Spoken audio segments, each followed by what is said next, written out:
皆さんこんにちは。テレビアニメ「進撃の巨人」でエレン・イェーガーを演じさせていただいております梶裕貴です。はい、いよいよ始まるんだなという感じですね。とはいえもうシーズン1の時からそうですけど、ずっと「進撃の巨人」という作品とエレン・イェーガーという役は自分の中に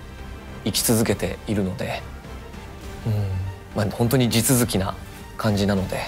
大きな変化はないですけど、一作品ファンとしては続きがアニメーションで見られるというのが嬉しいなという思いと、ずっと苦しい展開は続いてますけど、もうこれ以上ないんじゃないかっていうぐらい、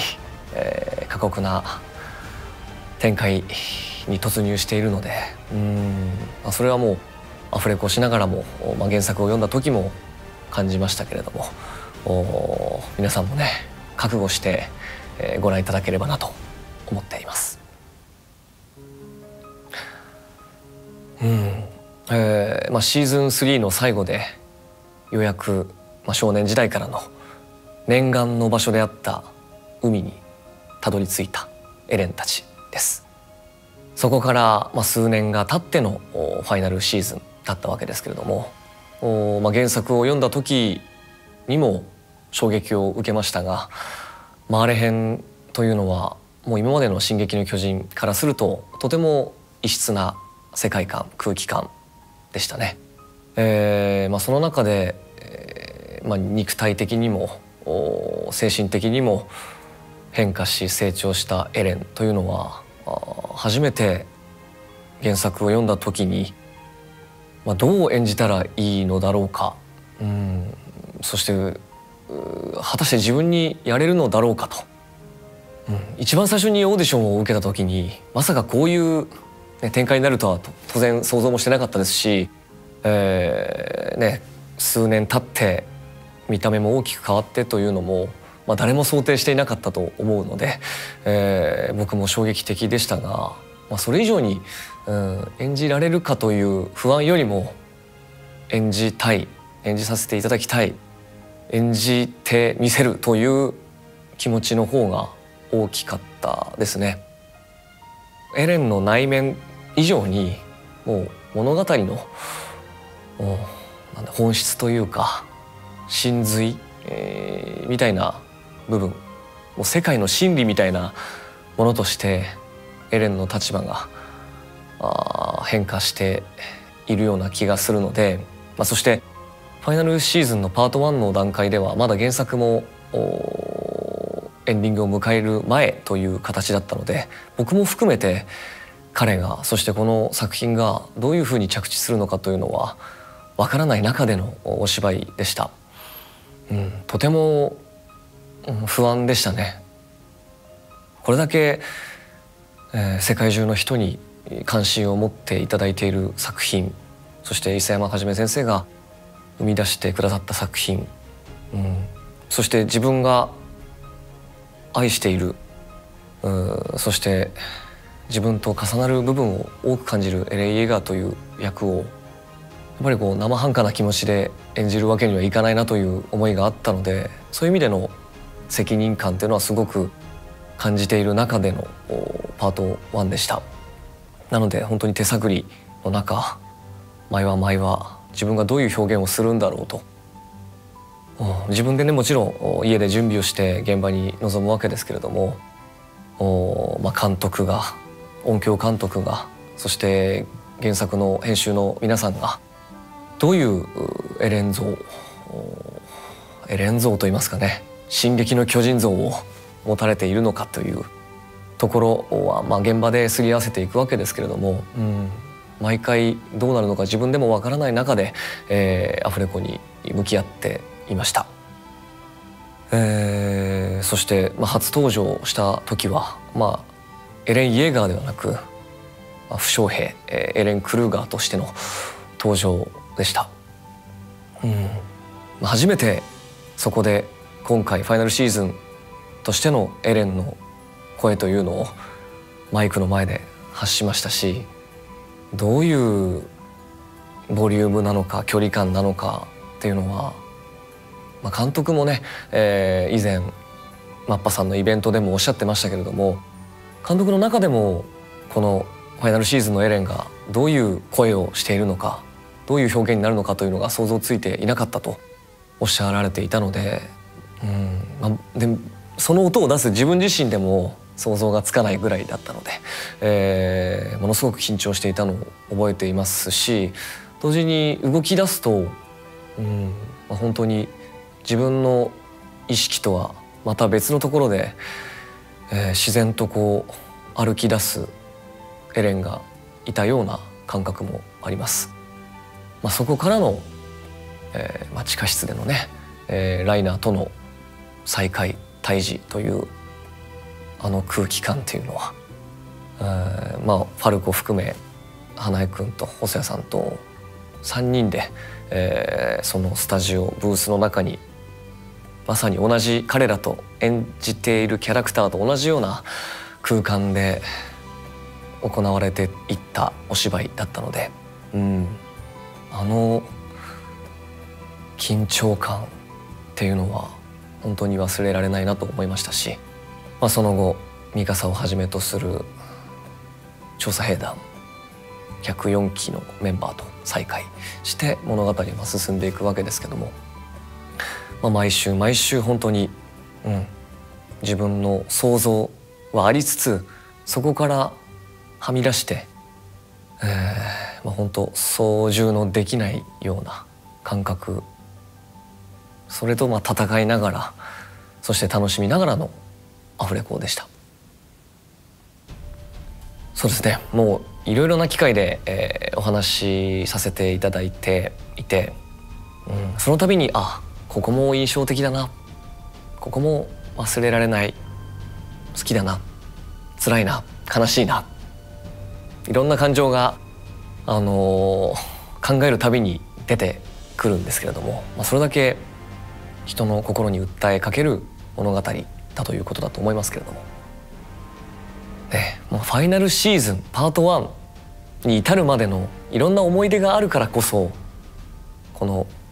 今回描かれていた部分で感じるものがとても大きいんですよね。一番エレン役として感じるのは、戦え戦え戦わなければ勝てないという、一人きりで鏡に向かって自分に言い聞かせるようなあのシーンですね。このセリフは皆さんもご存知のようにシーズン1でも登場したセリフなんですけれども、その時とは全く形の違う、雰囲気の違うセリフになっていました。同じ言葉でもこれだけ表現が違うというのが、伊佐山先生の何でしょう、物語を構成する上でのトリックだなと。本当にお芝居の勉強でも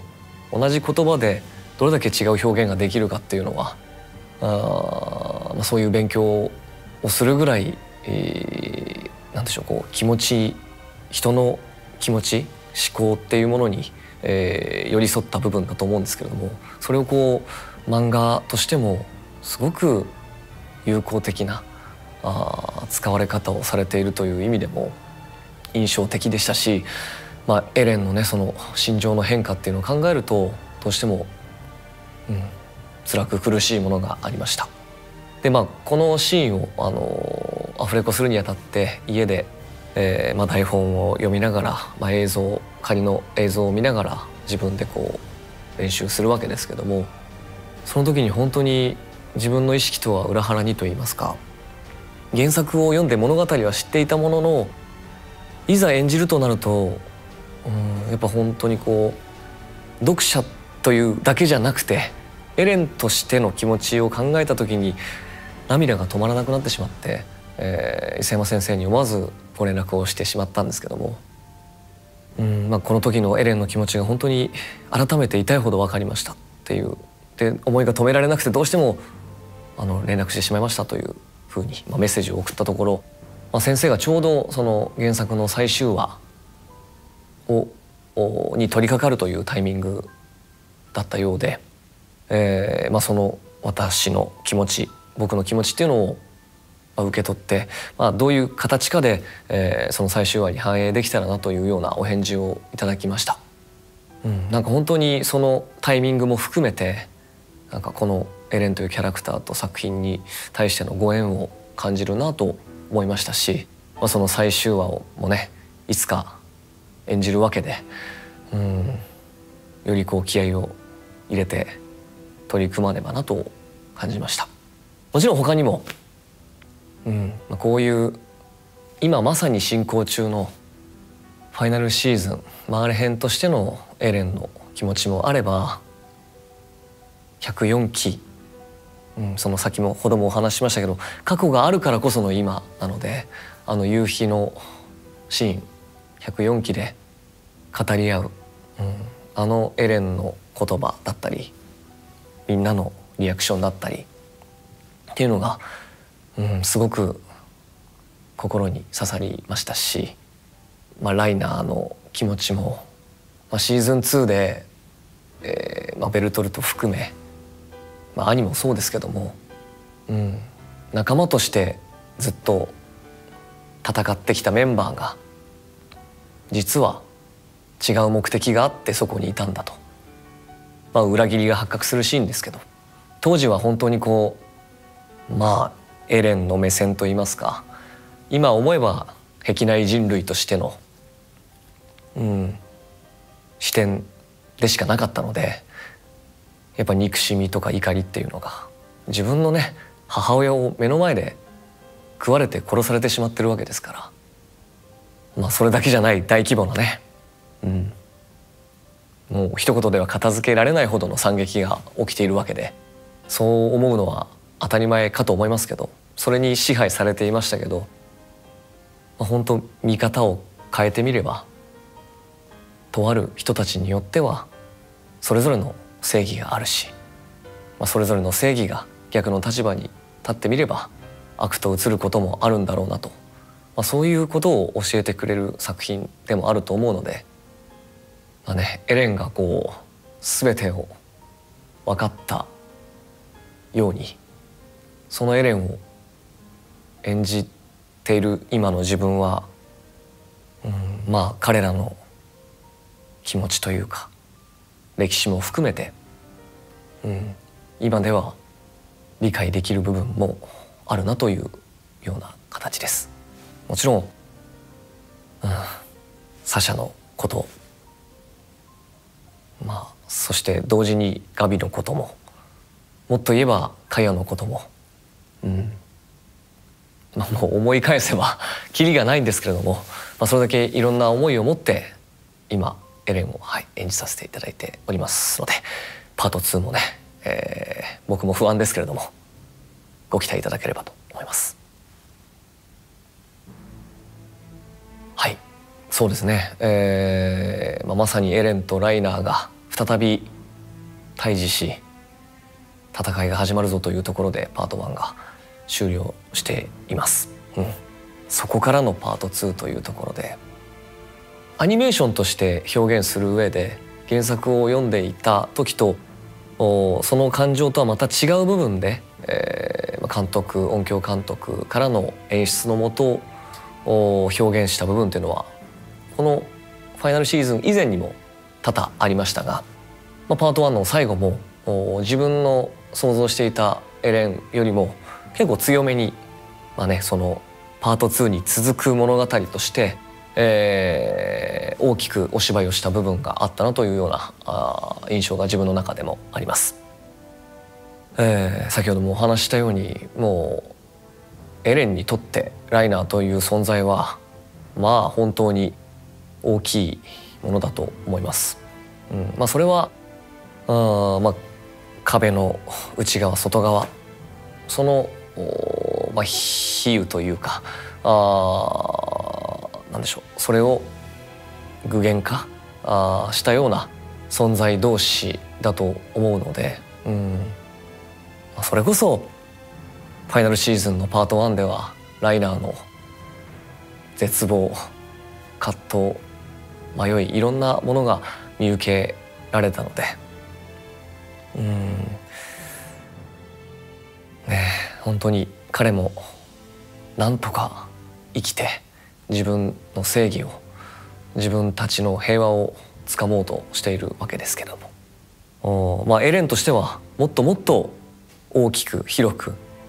一人の人間、一個人、一集団、コミュニティではなくて、もっと広い考え方で世界、歴史を見なければいけないというところの難しさがすごくあります。正直先がわからない中で演じるパート1っていうのはとても難しくて苦しかったんですけれども、いよいよ原作が幕を閉じて、僕も当然その瞬間にと同時に読ませていただいて、腑に落ちるところがありつつも、いざではそれを演じてみようと思うと逆に迷子になってしまう、もう人知を超えている部分があるので、どう頭の中と心の中を処理していいかっていうのは逆に迷ってしまう部分もありましたが、とにかくその場でできるベストを、どれだけあがいてもやっていかねばなというような、思いで今もいますね。そうですね、今お話ししたように、自分の中でエレンのそのエピソードのあり方っていうのはいろいろ考えて、アフレコスタジオに向かうわけですけど、そこで相手のお芝居を聞いたりだとか、監督からの演出をいただいたりすると、もう毎回作っては壊し、作っては壊し、スクラップ&ビルド、その繰り返しで自分でももう何が何だかわからない、何が正解だったのか。でも現場としてはね、もちろん OK が出るからその収録が終わるわけですけども、これで良かったのか、これがベストだったのかっていう葛藤の中でアフレコが進んでいます。そういう感覚っていうのは今までにももちろんあって、その答えの出ない雰囲気、なんとかそれを自分の中から引っ張り出すのが「進撃の巨人」の現場のこの作品の役者としての面白さ、魅力なんだろうなっていうふうに感じてきましたけど、特にもうファイナルシーズンに入ってから、そしてパート1以上にパート2が、いよいよエレンなのかというような展開なので、本当に生みの苦しみというか、諫山先生がどれだけ苦しんで悩んでこの作品を生み出されたんだろうというのを想像せざるを得ないくらい、僕はもうエレンのことだけを考えても本当にしんどい時間の中、向き合っています。アフレコが終わるたびになんかもう心がぐちゃぐちゃになったような感覚ですね。全ては皆さんにご覧いただくために、我々声優陣はもちろんアニメーションスタッフの皆さん、心を込めて全力でこの作品を制作してくださっております。僕もこの作品役に出会えてとても幸せだなという思いがあります。きっと皆さんもこの作品を読むことができて、見ることができて、とても幸せなんじゃないでしょうか。もちろん幸せといってもただ穏やかに楽しいというだけではないのがこの作品だと思います。辛いこと、悲しいことから目を背けずに学んでいくこと、それを教えてくれる作品だなと感じています。このファイナルシーズンパート2放送にあたって特別総集編も放送されておりましたけれども、改めて見返してみると今見るからこその感情というものがあるなというふうに僕自身感じましたし、原作を最後まで読み終えた上で振り返ってみると、愛というものがいかに大切かというのを感じました。今回自分がその感じた思いっていうのをアフレコの最後まで維持して向き合っていければなと思っておりますので、どうぞ毎週欠かさずに苦しい展開が続きますがご覧いただければ嬉しいなと思っております。というわけでテレビアニメ「進撃の巨人」ファイナルシーズンパート2は NHK 総合にて2022年1月9日24時5分から放送開始でございます。よろしくお願いいたします。エレン映画役の梶裕貴でした。